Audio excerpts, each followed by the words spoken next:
is mentioned at the beginning of my talk. How do we make this special and feel special, and why is that so important?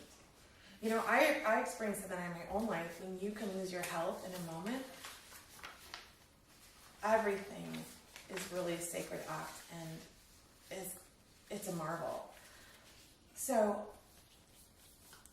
that's something, though, if we just tell young children this is special and you have to think it's special, you're probably going to be met with some resistance. So it's going to be something that you're going to have to find very individualized in your own family. And we can even go more expansively than just violin playing and the work we do, and just look at education. And I'll just illustrate what was true for me in my family, because it was so unique. My parents both met in Sierra Leone. They grew up in about an hour away from each other in Wisconsin, but happened to meet in West Africa when they were doing some volunteer work, as life works, doesn't it? It's a small world. Mm-hmm. So they met there, and not only did that has continued throughout my adult life to be a conversation that's beyond the scope of what we're talking about now. But when I was younger, and if I complained about school, which of course I did as a child, my parents would gently remind me that when they were in Sierra Leone, that when they worked at the school there, parents would work so hard to just send one of their child to school. That was so special. They would share with me, if we would complain about our toys, oh, well, they actually didn't have toys over there. It was a string with a beetle that would hang to it. I remember my mom would tell me these stories about just extreme poverty, about saying when I was leaving, people were trying to give me their babies to have a better life. So I had that upbringing. I also, my grandpa lived in McAllen, Texas, which is right on the border of Texas and Mexico.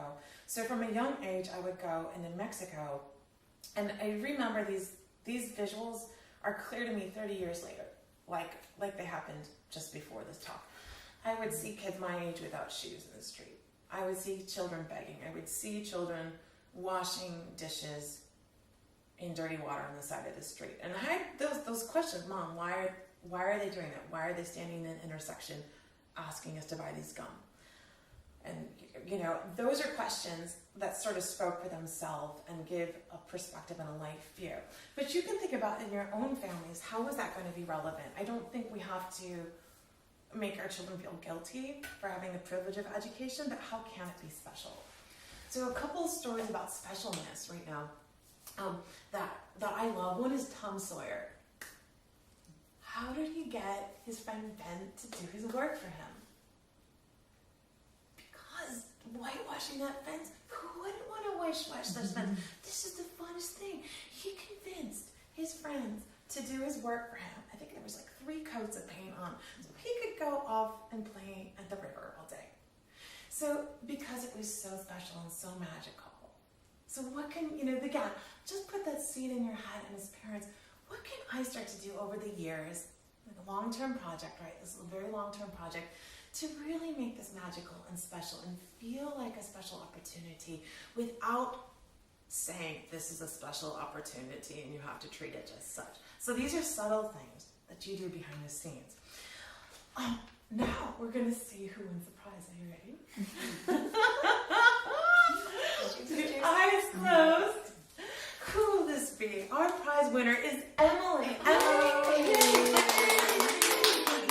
you won the $5 No, we can all share it. We can just open it now and take a bite of it. Well, here's what one program did. So I've talked so much about this book, The Talent Code, and it looks at talent, and it's, for me, just so non-negotiable now that it's a series of certain circumstances that all come together versus just innate born. And what happened, there was a string program in New York, and there was an inner city string program, and they had the same teacher, same model for the program, 2 different schools. And at one of those schools had more resources, more parent support, and everybody was just assuming that would flourish. The other school had the opposite, less resources, less parent involvement, that school's program flourished. Do you know why? Because guess how you got to be in that group? Your name is chosen in front of a big group at a lottery. And when your name is chosen, what did we do when Emily got the chocolate bar? It was special. It was a privilege. You were made to feel special from that very, very, very moment there. So again, you can think about that as a parent. What can you do to set that up? And I don't know what that is right now. I really don't. Mm-hmm. But I thought I would share that the final thing on this is just to think about as an opportunity. There has been a movie that has come out lately called the Landfill Harmonic. Have we all heard about that? Mm-hmm. We have. The world sends us garbage, we send them back music. I bet you could play that movie when it's developmentally appropriate for your families. And that really might be even now, if I even have, maybe. I think it's a pretty loving story. And that's just kind of like when I got to go to Mexico at probably 8 or 9 and see the contrast of the world. That movie will illustrate the contrast of the world and how that limitation actually created something flourished in that.